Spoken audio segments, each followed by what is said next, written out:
미국의 한 유명한 신학자가 부활이 없다고 사람들에게 열심히 강연을 하고 있었습니다. 그때 뒤에 앉아있던 노 신사가 일어나서 질문을 합니다. 그런데 질문을 하면서 자기 가방에서 사과를 꺼내어 한 입 베어 물더니 신학자에게 질문하는 것입니다. 이 사과 맛이 답니까? 십니까? 그러자 신학자가 내가 맛을 보지 않아서 모르겠어. 그러자 이 노 신사가 하는 말이 그렇죠. 당신은 사과 맛을 보지 않았으니 그 맛을 알 턱이 없죠. 당신은 부활의 주님을 경험하지 못했으니 부활을 믿지를 못하는 것입니다. 맛을 보지 않으면 그 맛을 알 수 없는 것처럼 경험해 보지 않으면 그것을 알 수가 없는 것이죠. 예수님의 부활을 경험한 제자들이 이후에 성령을 경험하고 성령이 충만해져서 자신들이 경험한 예수님을 증언하기 시작합니다. 이들이 예수님을 증언할 때에 이들이 성경을 얼마나 많이 알아서 그랬을까요? 이들이 신학적으로 얼마나 잘 정리가 돼서 예수님을 증언했을까요? 그렇지 않습니다. 그들이 아는 것은 예수님이 부활했다는 사실 하나예요. 자기들이 경험한 그 예수님의 부활, 그것을 증언했을 때에 많은 사람들이 예수님을 믿게 되었더라. 이것이 사도행전의 이야기고 성경의 이야기입니다. 경험한 사람이 증언할 때에 그 증언으로 인해 다른 사람이 또한 믿게 된다. 이것이 성경이 우리에게 말씀하고 있는 것입니다. 오늘 본문에서 사마리아 여자가 예수님을 경험하고 자신이 경험한 예수님을 그리스도라고 고백하게 됩니다. 그리고 이것을 사람들에게 증언합니다. 이 여자는 남들 앞에 서지 못하던 여자였습니다. 사람을 피해 다니던 사람이었습니다. 그런 여자가 사람들 앞에 자기 스스로 제 모습을 드러낸 것입니다. 왜 그랬을까요? 예수님을 만난 경험이 너무나 감격스럽고 흥분됐기 때문에 그렇습니다. 자기 안에 있는 감격과 흥분을 그 안에만 가둬두지를 못하고 사람들에게 기어이 가서 말하고 싶은 열망이 생긴 거예요. 저희 집 애들이 학교에서 오자마자 저한테 입을 열어 말할 때가 있습니다. 아빠 오늘 학교에서 이런 일이 있었노라고. 자기들이 보기에 신기한 이야기, 재미있는 이야기가 있으면 자기 안에만 두지를 못하는 거예요. 누군가에게 말하고 싶어져요. 그게 우리 인간의 본성 아닙니까? 우리 삶을 만지시고 우리 심령 가운데 변화를 일으키시는 예수님을 경험하고 나서 그 놀라운 경험을 우리 안에만 가둬둘 수가 없는 거죠. 그 놀라운 경험, 그 놀라운 사건을 사람들에게 가서 증언하는 것입니다. 그 사람이 그렇게 예수님을 증언했을 때에 사람들이 그 말에 관심을 가지고 또한 예수님을 믿게 되었다라고 성경은 오늘 말씀하고 있습니다. 오늘 39절 말씀 보십시오. 우리 39절 말씀 같이 읽어보실까요? 여자의 말이 내가 행한 모든 것을 그가 내게 말하였다 증언하므로 그 동네 중에 많은 사마리아인이 예수를 믿는지라. 여자의 증언에 사람들이 예수님을 믿게 되었다라고 얘기하고 있습니다. 이 여자는 죄인이고 사람들에게 손가락질을 당하던 여자입니다. 이런 사람의 말을 누가 듣겠습니까? 어떤 사람의 말은 신빙성이 없다고 그 사람 자체가 인정을 못 받는 경우가 있습니다. 네가 말하면 콩으로 매주를 쓴다 해도 내가 안 믿는다고. 이 여자가 그런 여자였어요. 사람들에게 손가락질을 당하고 천시받고 외면당하던 여자였습니다. 그런데 이 여자가 내가 메시아를 만났노라고 저분이 그리스도라고 증언했을 때에 사람들이 그 말을 믿은 거예요. 왜 그랬을까요? 그 여자의 경험이 진실한 경험이었기 때문에 그렇습니다. 진실한 경험으로 확신 있게 말하는 걸 보고 사람들이 믿은 거예요. 그 증언에 하나님이 함께 하시니 사람들이 믿게 된 것입니다. 증언보다 앞서는 것은 경험입니다. 우리가 왜 예수님을 증언하는 것을 힘들어하고 불편해합니까? 교회에서 전도 말하는데 왜 전도만큼 힘들고 불편한 게 없습니까? 우리의 경험이 약해서 그래요. 예수님을 만난 그 경험이 내 안에 흥분을 일으키고 감격을 일으켜서 내 입이 근질근질하고 내 손과 발이 가만히 머물러 있을 수가 없는데 그런 열정적인 뜨거움이 내 안에 없어서 그래요. 우리가 제대로 된 예수님을 경험하지 못해서, 그 경험이 약해서, 그 경험이 희미해서 증언하러 갈 수가 없는 것입니다. 이 사마리아 여자는 남들 피하던 여자가 예수님을 경험하고 나니 오히려 남들에게 가서 예수님을 증거하는 거예요. 그 경험이 그만큼 뜨거웠다는 거죠. 머뭇거리는 것, 사람들 피하는 것, 그것을 다 넘어설 정도로 그 마음에 뜨거움을 불러일으킨 것입니다. 경험을 가지고 담대하게 예수님을 증언한 거예요. 40절과 41절 말씀 보시면 여자가 사마리아인들에게 예수님을 전했을 때에 이들이 예수님께 나옵니다. 그리고 예수님께 머물러 예수님의 말씀을 듣습니다. 그리고 그 말씀을 들은 이 사람들이 예수님을 제대로 믿게 됩니다. 그리고 이렇게 고백해요. 42절 말씀 보십시오. 우리 42절도 같이 읽어보실까요? 그 여자에게 말하되 이제 우리가 믿는 것은 내 말로 인함이 아니니 이는 우리가 친히 듣고 그가 참으로 세상의 구주신 줄 알미라 하였더라. 예수님과 그들이 함께하니 그들이 예수님을 경험하게 된 것입니다. 처음에는 예수님을 경험했던 사마리아 여자의 말을 듣고 예수님께 관심을 가지고 예수님께 나왔습니다. 그런데 그들도 예수님께 나와 예수님을 만나고 예수님을 경험하게 되니 예수님이 누구신지 알게 된 거예요.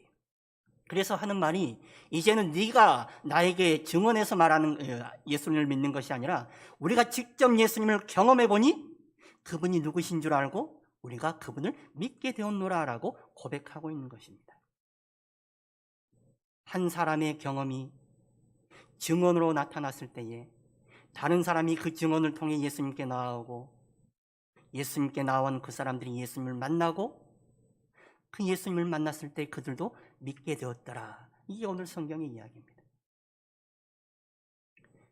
사마리아 여자가 예수님을 증거했을 때에 이 여자가 영혼 구원이라는 거창한 계획을 가지고 그들에게 나아간 거 아닙니다.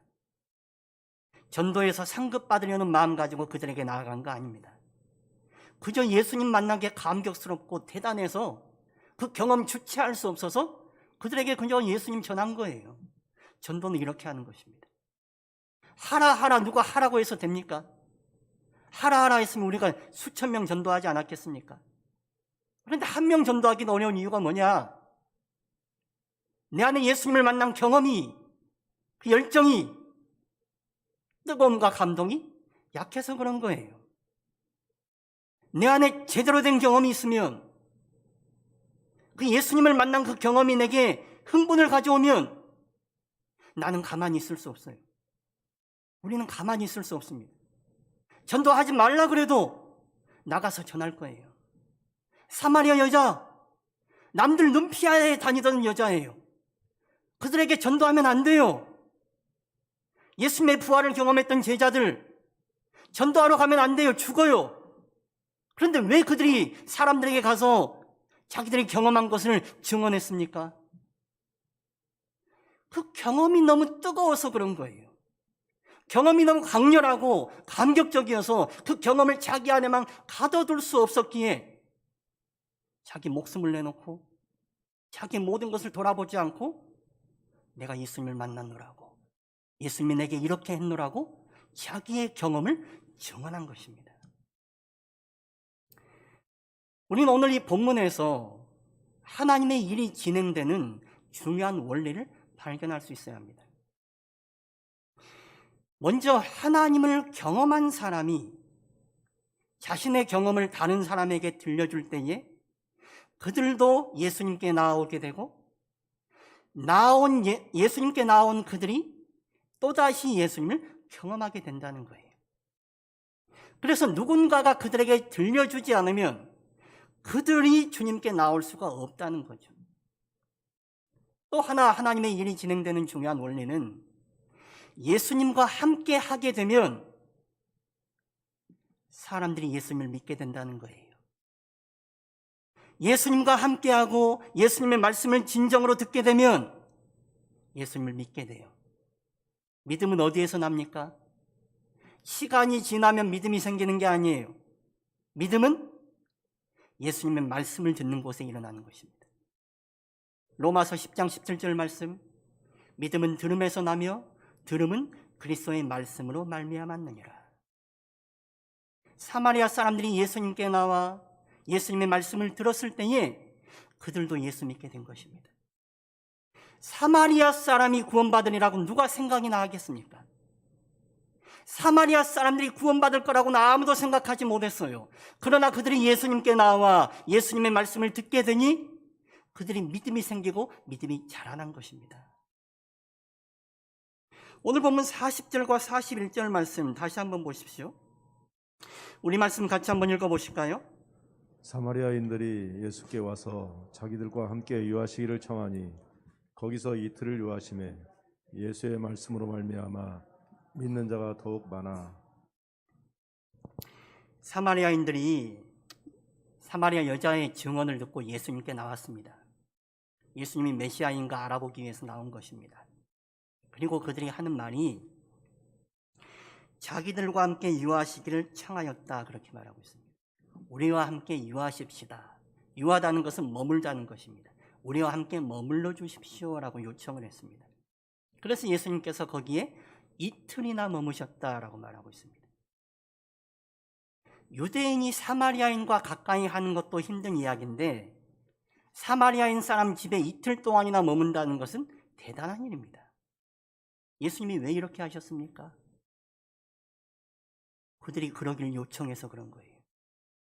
사마리아 사람들이 예수님이 우리와 함께 머무시기를 요청하니 예수님이 그들과 머무신 거예요. 이틀이나. 그리고 이틀 동안 예수님께서 그들에게 말씀을 전하실 때에 그들에게 믿음이 생긴 것입니다.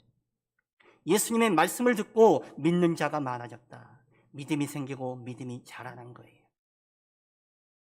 예수님의 말씀을 듣는 곳에 믿음이 생깁니다. 아무리 사마리아 사람이라고 할지라도, 아무리 강팍해 보이고 저 사람은 구원받지 못할 사람이라고 여겨지는 사람이라 해도 예수님의 말씀이 제대로 들리면 그 심령이 믿음이 들어가는 거예요. 믿음이 자라는 것입니다.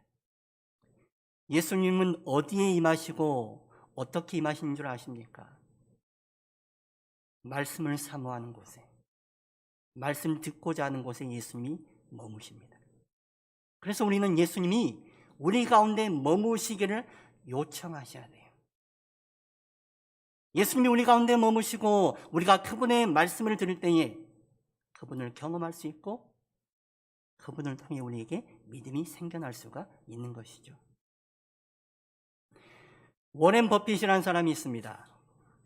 주식 투자하는 분들은 들어보지 않을래야 들어보지 못할 수 없는 이름이고 상식적으로는 이 사람이 어떤 사람인지 많이들 알고 계시죠. 투자의 귀재로 불리는 사람입니다. 주식시장이 폭락을 하든 어쩌든 늘 수익을 꾸준하게 내는 사람입니다. 그래서 주식 투자로 엄청난 부를 이룬 사람이에요. 이 사람이 자신과의 점심 식사 한 끼를 제공하는 이벤트를 진행을 합니다. 그리고 거기서 들어오는 수익을 자선단체에다 다 기부를 합니다. 버핏과의 점심 식사. 요즘은 코로나 팬데믹으로 인해서 이 행사가 진행이 되지 않는데 팬데믹이 오기 전 2019년 버핏과의 점심 식사 한 끼 가격이 얼마였는 줄 아십니까? 이 유명한 주식 투자의 대가와 점심 식사하는 한 끼 그 가격이 54억 원이었습니다.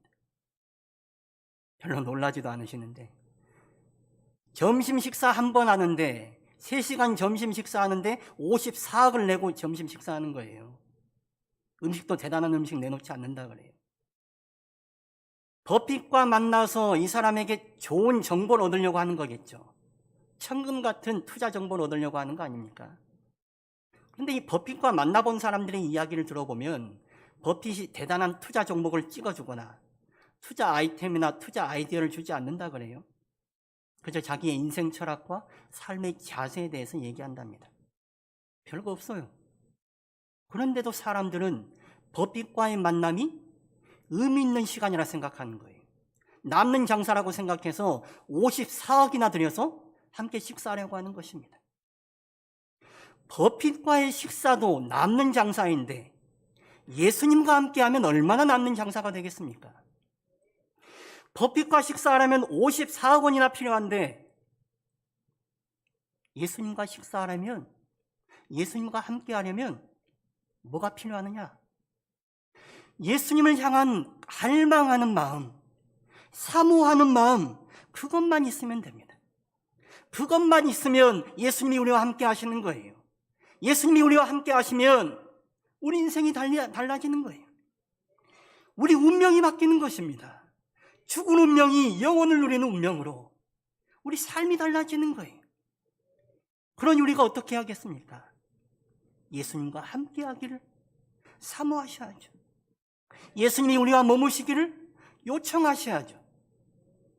예수님이 우리와 함께 하기를 요청할 때에 예수님이 우리와 함께 하실 것입니다. 예수님이 우리 교회에, 우리 가정에, 우리 심령에 머무시기를 요청하시기 바랍니다. 요한계시록 3장 20절 말씀 보십시오. 우리 말씀 같이 읽어보실까요? 볼지어다 내가 문 밖에 서서 두드리노니 누구든지 내 음성을 듣고 문을 열면 내가 그에게로 들어가 그와 더불어 먹고 그는 나와 더불어 먹으리라. 누구든지 내 음성을 듣고 문을 열면 내가 그에게로 들어가 그와 더불어 먹고 그는 나와 더불어 먹으리라. 예수님은 우리 문 밖에 서 계십니다.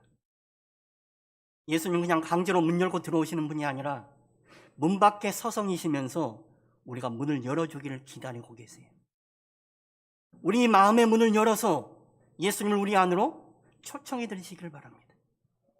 예수님은 오늘 이 예배의 자리에 우리와 함께 하기를 원하십니다. 예수님은 우리 삶의 자리에 우리와 함께 하기를 원하세요. 삶의 중대한 결정의 순간 우리와 함께 하기를 원하십니다. 예수님을 모셔드리는 사람, 예수님께 자리를 마련해 드리는 사람, 그 사람 가운데 들어오셔서 그 사람과 함께 하는 거예요. 그 예수님과 함께하면 우리 삶이 달라지는 것이죠. 예수님을 경험하고 그분의 말씀을 들을 때에 우리가 달라지는 것입니다. 그러니 우리는 예수님이 우리 안에 머무시도록 요청하셔야 돼요. 팬데믹을 지나면서 사회가 변화되고 이제 앞으로 우리 신앙생활이나 교회가 힘들어질 가능성이 상당히 큽니다. 팬데믹이 왔으니 이제 예전에 하던 식으로 신앙생활하고 예전에 하던 식으로 교회를 운영해서는 어려울 것입니다. 우리는 하나님이 가르쳐 주시는 신앙의 본질, 교회의 운영 본질로 돌아가야 돼요. 예수님께서 사마리아 여자에게 말씀하신 이 말씀들과 사마리아 여자가 보여주는 이 반응들을 통해서 우리는 우리 신앙과 교회가 어느 방향으로 가야 하는지 분명히 알 수 있어야 합니다. 우리 교회가 가야 할 첫 번째 방향은 예수님을 경험하는 교회가 되어야 한다는 거예요. 예수님을 경험하는 교회가 되도록 하기 위해서 우리 예배가 영과 진리로 드려지는 참된 예배가 되어야 합니다. 참된 예배에서 예수님을 경험하고 예수님을 채울 때에 우리는 예수님의 사람으로 거듭나게 될 것입니다. 성도들 간에 모여서 서로 지지하고 격려하고 사랑을 나눕니다. 함께 위에서 기도해주고 아파하고 함께 웃어줍니다. 그 성도의 모임 가운데 예수님이 임재하시는 것을 다시금 경험하게 될 것입니다. 오늘 우리 자녀들과 함께 예배하고 있는데 우리 자녀들이 우리가 경험한 주님을 저 아이들도 경험할 수 있도록 예배로 이끌고 교회로 이끌어서 양육해야 합니다. 돌봐줘야 합니다. 그럴 때 우리 교회를 통해서 우리가 주님을 경험하고 우리 자녀들이 주님을 경험하고 또한 새롭게 이 교회에 들어올 사람들이 주님을 경험하게 되는 것입니다. 교회는 그렇게 주님을 경험할 수 있는 공동체가 되어야 합니다. 두 번째, 우리 교회가 나아가야 할 방향은 우리가 경험한 주님을 증언하는 교회가 되어야 한다는 거예요. 예수님을 증언할 수 있어야 합니다.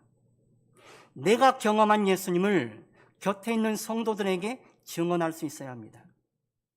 성도들이 모여서 무슨 얘기합니까? 주식 정보 주고받습니까? 부동산 투자 정보 주고받습니까? 대선 후보 평가합니까? 그거는 교회 아닌 다른 곳에서도 얼마든지 할 수 있는 것입니다. 교회에서 나눌 것은 내가 경험한 예수님으로 아파하고 힘들어하는 이에게 격려하고 지지하는 거예요. 우리 예수님 보고 힘내십시다. 우리 함께 기도하십시다. 이곳이 교회의 성도의 교제의 모습이 되어야 되는 거예요. 그렇게 우리가 경험한 예수님을 성도 간에 전하고, 또한 아직 예수님을 알지 못하는 바깥에 있는 사람들에게 내가 경험한 예수님을 증언할 수 있는 공동체가 되어야 하는 것입니다. 교회는 말이 참 많은 동네예요. 목사가 이 모양 저 모양이라고, 저 성도는 이 모양 저 모양이라고 흉도 보고 판단도 하고 뒷담화도 하고 불평도 많은 곳입니다. 그런데 그렇게 불평하고 흉잡고 판단하는 입술 가지고 하나님께 기도하고 사람들에게 주님 증언하는 입술이 되어야 하는 거예요. 교회에 예수님이 보이지 않으면 사람들의 흠과 허물이 보입니다. 우리 교회가 사람들의 흠과 허물이 커 보이는 교회가 아니라 예수님이 커 보이는 교회가 될 수 있기를 축원합니다. 예수님이 머무셔서 예수님이 크게 보이고 그 예수님을 우리가 경험을 하고 예수님을 즐거워하고 그 예수님을 서로 나누고 바깥에 가서는 그 예수님을 증언할 수 있는 공동체, 그게 진정한 교회의 모습입니다. 예수님을 경험하는 공동체, 그 경험한 예수님을 증언하는 공동체, 이게 교회의 본질적인 모습이에요. 우리 영정교회가 그런 교회로 세워져 갈 수 있기를 축원합니다. 팬데믹을 지나면서 사람들이 말하죠. 이제 전도의 문은 닫혔다고. 교회가 사람들로부터 비판을 당하고 조롱당하니 누가 교회 오겠냐고, 전도하기 어렵노라고. 그런데 하나님의 일은 그렇게 진행되지 않습니다.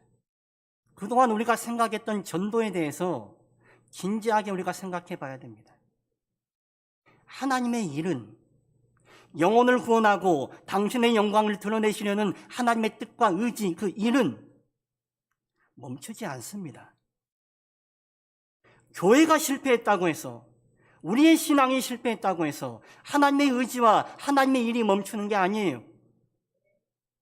우리가 실패한 것처럼 보이는 이 순간 우리는 우리를 돌아봐야 됩니다. 뭐가 문제가 있는 것인지, 우리 전도가 뭐가 문제가 있는 것인지. 제 욕심 가지고 교회 성장의 방편으로 전도를 교회가 그동안 활용하진 않았습니까? 하나님의 뜻과 일에 참여하려는 그 순수한 마음과 교회를 크게 키워서 자기를 과시하고 자기를 높이려는 그 자기중심적인 마음은 사실 종이 한 장 차이예요. 그 두 마음이 우리 가운데 혼재되어 있지는 않습니까? 우리가 전도하려는 목적이 뭡니까? 교회인들을 머릿수 채워가지고 교인 많은 교회, 재정 풍성한 교회, 그런 교회 만들어서 어디 쓰시려고요? 그게 우리 교회의 목적이 될 수는 없는 것이죠. 그건 부차적인 것입니다. 예수님을 경험하지 못한 채 교인들 머릿수만 늘려서 뭐합니까? 한국교회가 그동안 얼마나 전도에 있었습니까? 그래서 외형적으로는 머릿수가 많은 교회가 되었는데, 교회가 성장했는데, 교인들은 얼마나 성장했습니까? 교회가 성장하면, 교인들이 성장하면 예수님을 경험할 수밖에 없고 진정 예수님의 뜻과 일에 참여하는 진정한 제자들이 될 수밖에 없는데, 교인들이 얼마나 주님의 제자가 되었습니까? 교회의 성장이 중요한 게 아니라 교인들이 성장해야 됩니다. 아무개 집사가, 아무개 성도가 성장할 것이 아니라 내가 성장해야 됩니다. 목사님, 저는 욕심이 있습니다. 제가 한없이 자라가길 원합니다. 제 믿음이 이렇게 초라할 수가 없습니다. 제 믿음이 자라가길 원해요. 믿음이 성장하고 믿음이 성숙하길 원합니다. 그런 욕심들이 우리에게 있어야 됩니다. 더 성장해야죠. 더 성숙되어 가야죠. 더 주님께 순종하는, 주님께 깍박 꿇어 엎드리는 사람 되어야죠. 우리 한 사람 한 사람이 성장하는 것이 그게 진정한 교회의 성장입니다.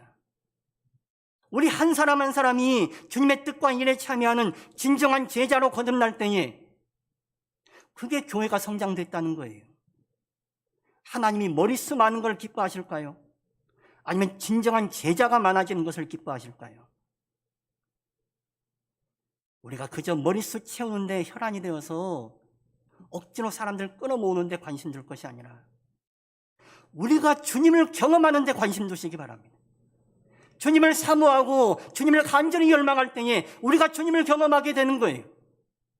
우리가 주님을 진정으로 경험하게 되면 주님을 증언하게 되지 않겠습니까? 진짜 주님을 경험했는데 그 감격과 흥분을 내 안에 가둬둘 수 있겠습니까? 진정 나가서 주님을 증언하게 되는 거예요. 진정한 제자가 자기가 경험한 그 예수님을 흥분과 감격으로 전할 때에 사람들이 교회로 오게 될 것입니다. 그리고 교회 안에 있는 예수님을 그들도 보게 될 것입니다. 새신자를 데려왔는데 우리 교회에 예수님이 계시지 않으면 그가 뭘 보겠습니까? 예수님을 봐야 그 또한 변화되고 그 또한 제자로 거듭나지 않겠습니까? 우리 교회가 예수님이 머무셔서 이 교회에 오면 예수님이 경험되고 예수님을 경험한 사람들이 예수님을 증언함으로 또 다른 사람을 주님께로 인도해 갈 수 있는 경험 공동체, 증언 공동체가 될 수 있기를 바랍니다. 우리 전도가 그렇게 돼야 돼요. 이제 전도 프로그램 가지고 전도 방법론 가지고 사람들을 많이 끌어오는 전도 힘들 것입니다. 우리가 진정으로 주님을 경험할 때에 우리는 사람들에게 주님을 증언할 수 있게 되고 그럴 때 사람들이 주님의 교회로 오게 될 거예요. 성경의 전도가 그렇게 진행이 됐습니다. 사도행전에 나오는 전도가 그렇게 진행이 됐습니다. 우리의 전도도 그 방향으로 가야 됩니다. 예수님을 경험하고 내가 경험한 예수님을 증언할 때에 그 자리에 하나님이 함께 하세요. 그래서 힘이 나타나는 거예요. 그리고 그렇게 교회로 들어온 사람이 교회 안에 계신 예수님을 경험하게 되는 것입니다. 그러니 교회가 선순환이 일어나는 거예요. 교회가 누가 뭐라 해도 핍박 가운데서도 어려운 상황에서도 교회가 성장해 가는 것입니다. 교인들이 하나님을 경험하고 교인들이 성장할 때에 교회가 성장하게 되는 것입니다.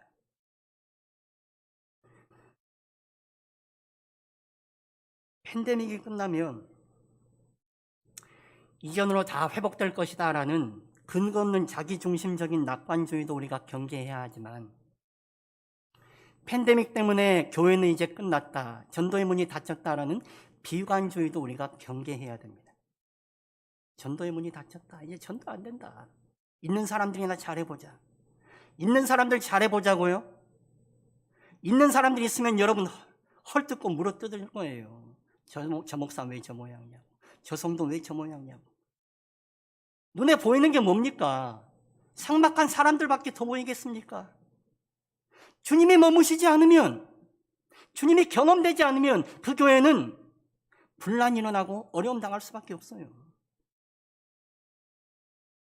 아직 때가 아니다, 추수할 때가 멀었다, 전도 이제 끝났다, 그건 우리 생각이죠. 주님은 그렇게 생각하지 않습니다.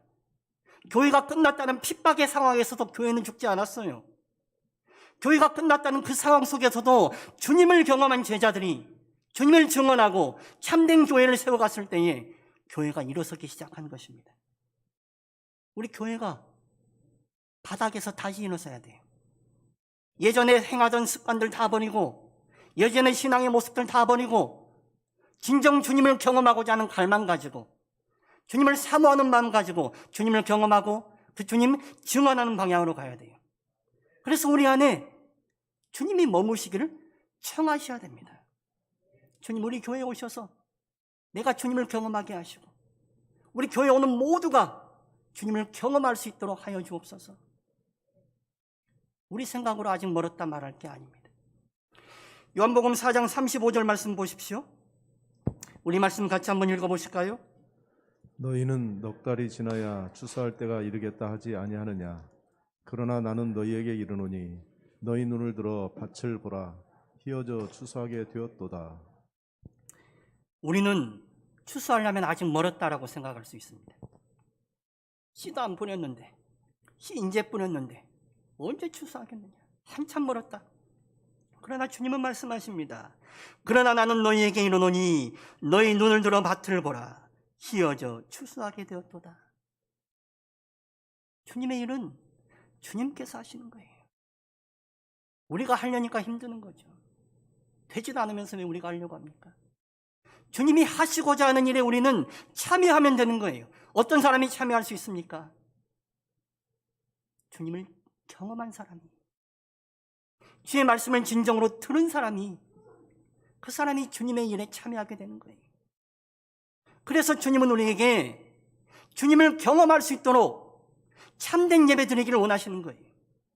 영과 진리로 드려져서 주님을 경험하고 주님으로 채워지는 주님의 사람들로 거듭나기를 원하시는 것입니다. 사람이 중병이 들면 체질 개선을 하죠. 식단을 바꾸고 좋아하던 음식 버립니다. 건강한 음식으로 바꿉니다. 삶의 습관도 바꿉니다. 일부러 좋은 것 찾아서 합니다. 운동하려고 합니다. 우리 교회도, 우리 신앙도 체질 개선을 하지 않으면 안 됩니다. 예전에 하던 대로 해가지고는 병들어 죽을 수밖에 없어요. 체질 개선해야 돼요. 더 늦기 전에, 돌이킬 수 없을 수 없기 전에 체질 개선해야 됩니다. 우리 교회가 주님을 경험하고 우리가 경험한 주님을 사람들에게 증언할 수 있는 교회가 되어야 합니다. 하나님의 뜻과 일에 참여하는 교회, 하나님의 일에 동참하는 교회, 그런 교회 되어야 합니다. 그런 교회, 그런 신앙 되도록 하기 위해서 주님이 우리 가운데 머무시기를 요청하셔야 됩니다. 주님, 우리가 병들었습니다. 주님, 우리가 실패했습니다. 주님, 우리 가운데 임재하여 주시고 우리를 치유하여 주옵소서. 우리에게 말씀을 들려주셔서 믿음이 생기게 하시고 믿음이 자라나게 하옵소서. 우리가 주님을 증언하는 진정한 주님의 제자들 되게 하옵소서. 머리만 커지고 입만 살아있는 사람들이 아니라 주님을 위해서 입을 쓰고 내 손과 발을 쓸 수 있는 사람 되게 하옵소서. 주님께 요청하셔야 됩니다. 그렇게 주님이 우리 가운데 머물러서 주님을 경험하고 주님을 증언할 수 있는 사람들, 주님의 뜻과 일에 참여할 수 있는 사람들, 진정한 제자가 우리 각자가 될 수 있기를 축원합니다.